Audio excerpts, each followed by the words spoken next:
designated driver or do you drive on your own? I have a designated driver. If I ever have any chance of having alcohol involved in my evening, I always have a designated driver. Okay. If you have drinking, if you have driven drunk, have you ever been in legal trouble as a result? No, never been in any kind of legal trouble for alcohol and automobile related incidents. Okay. If one of your friends was drinking and was going to drive, would you let them or go or prevent them from driving? I would always keep a close watch on my friends if there is any kind of chance that alcohol would be involved during our nightly plans. So I would, of course, take it in take it under my own measures to make sure that they did not drive while impaired. Okay. Do you think DUI is a bigger problem now than it was when you were in school? I think it's. I don't think it's as big of a problem. I don't think it was a very big problem when I was in school either. I think the education was uh, was pretty abundant. People had seen some examples, either in the media or unfortunately through some kind of firsthand experience with a friend or a family member. So that's a form of education in itself. I don't think it's. I don't. I think it's about the same, but I don't think it's been a big problem for a really long time. What is the main reason people drink and drive even after a first offense? I think people drink and drive even after a first offense could be just number one, stupidity, not learning lessons.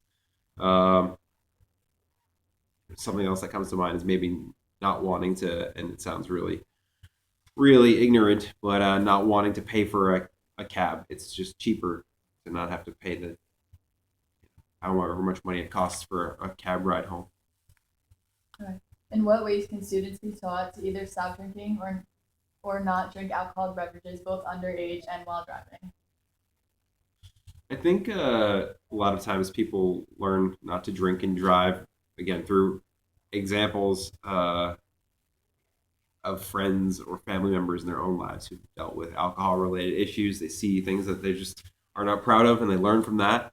I also think that there's one thing that local police departments do every time around the prom season is they always seem to put out a car that's been a crashed car, and situational setup where this is what could happen if you decide to drink and drive during not only the prom but during any time you're with your friends.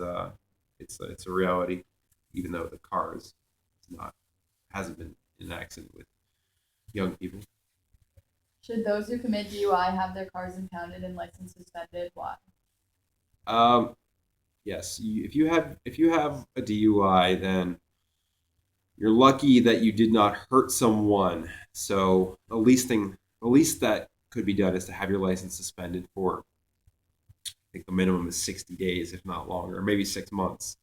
But whatever the penalty is, you have to lose your license for some time, and then you have to learn. You have to learn from that immediately. There really aren't any second chances. Yeah, there really aren't any. I should say chances after that. You're lucky that you didn't harm anyone or harm yourself. So losing your license is a good way to think about what you did and hopefully not do it again.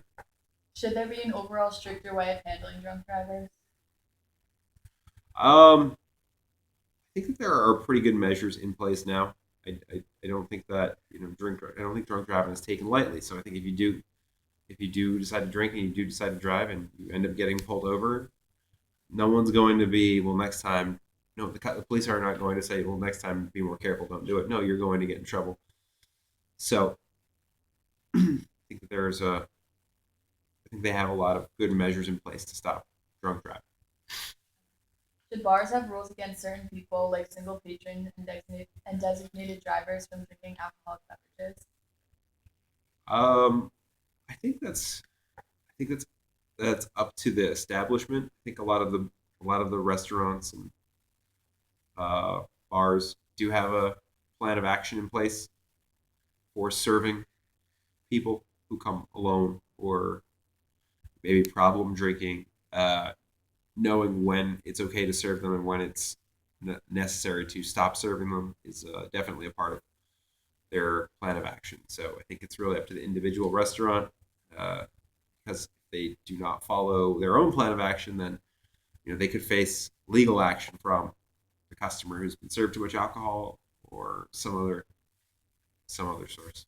Okay. And our last question. Recently, there have been new innovations for cars that prevent intoxicated people from being able to drive.